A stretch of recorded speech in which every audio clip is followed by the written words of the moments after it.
ഇന്നത്തെ ലോകത്ത് മനുഷ്യർ നേരിടുന്ന ഏറ്റവും വലിയ ചോദ്യങ്ങളിലൊന്ന് എങ്ങനെ സമാധാനം കണ്ടെത്തുവാൻ കഴിയുമെന്നുള്ളതാണ്. ഏറ്റവും അധികം ധനം സമ്പാദിച്ച വ്യക്തികളും ഏറ്റവും ഉന്നത വിദ്യാഭ്യാസം നേടിയവരും വലിയ ജോലി സ്ഥാനങ്ങളിൽ എത്തിയവരും ഇവരെല്ലാവരും ജീവിതത്തിൽ അന്വേഷിച്ചു കൊണ്ടിരിക്കുന്നത് സമാധാനം എങ്ങനെ കണ്ടെത്താമെന്നുള്ളതാണ്.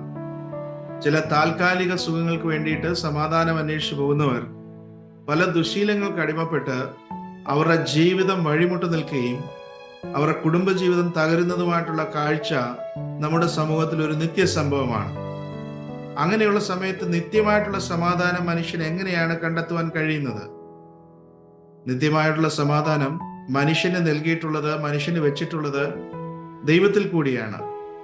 യേശു കർത്താവ് പറയുന്നത് യോഹന്നാന്റെ സുവിശേഷം 16-ാം അധ്യായം അതിന്റെ 33-ാം വാക്യത്തിൽ പറയുന്നു, നിങ്ങൾക്ക് സമാധാനം ഉണ്ടാകേണ്ടതിന് ഈ വചനങ്ങൾ ഞാൻ നിങ്ങളോട് സംസാരിച്ചിരിക്കുന്നു.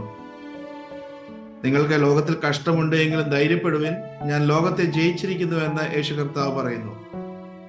അപ്പൊ അങ്ങനെ ലോകത്തെ ജയിച്ച് മരണത്തെ ജയിച്ച് ഉയർത്തെഴുന്നേറ്റവനായിട്ടുള്ള കർത്താവ് നൽകുന്ന ഒരു സമാധാനം.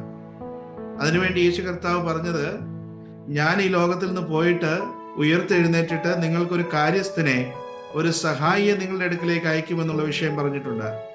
അത് താൻ പരിശുദ്ധാത്മാവാൻ ദൈവത്തെ കുറിച്ചിട്ടാണ് പറഞ്ഞത്. അപ്പൊ ഇങ്ങനെ ഒരു പരിശുദ്ധാത്മാവാൻ ദൈവം നമുക്ക് സഹായത്തിനായിട്ട് കൂടെയുണ്ടെന്നുള്ളത് വലിയ ആശ്വാസം നൽകുന്ന ഒരു കാര്യമാണ്.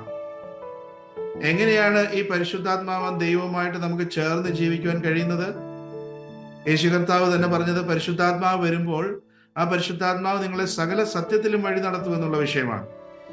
അപ്പൊ സത്യത്തിൽ നടന്നാൽ മാത്രമേ നമുക്ക് സമാധാനം പ്രാപിച്ചുകൊണ്ട് സമാധാനം ഏറ്റെടുത്തുകൊണ്ട് മുന്നോട്ട് ജീവിക്കുവാനായിട്ട് കഴിയത്തുള്ളൂ. പിതാവായ ദൈവമാണ് നമുക്ക് ഈ ദാനം നൽകിയിരിക്കുന്നത്. ആ പരിശുദ്ധാത്മാവിനെ നമ്മുടെ ഹൃദയങ്ങളിലേക്ക് സ്വീകരിക്കുകയാണെങ്കിൽ ആ പരിശുദ്ധാത്മാവ് നമ്മളെ സകല സത്യത്തിലും വഴി നടത്തും.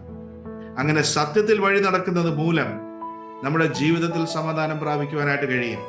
അത് ഈ ലോകത്തിലേക്ക് മാത്രമുള്ളതല്ല, യേശു കർത്താവ് നമുക്ക് വാഗ്ദത്തമായി വെച്ചിട്ടുള്ള ആ നിത്യജീവനിലേക്ക്, ആ നിത്യതയിലേക്കുള്ളൊരു സമാധാനമാണ് യേശു കർത്താവ് നമുക്ക് നൽകുന്നത്. അത് ഈ ലോകം തരുന്നത് പോലെയുള്ള സമാധാനമല്ല. അങ്ങനെ യേശു കർത്താവുമായിട്ട് ചേർന്ന് പരിശുദ്ധാത്മാവിൽ വസിച്ചുകൊണ്ട് എല്ലാ സത്യത്തിലും വഴി നടക്കുവാൻ ദൈവമായ കർത്താവ് നിങ്ങളെ സഹായിക്കട്ടെ. Have A blessed day.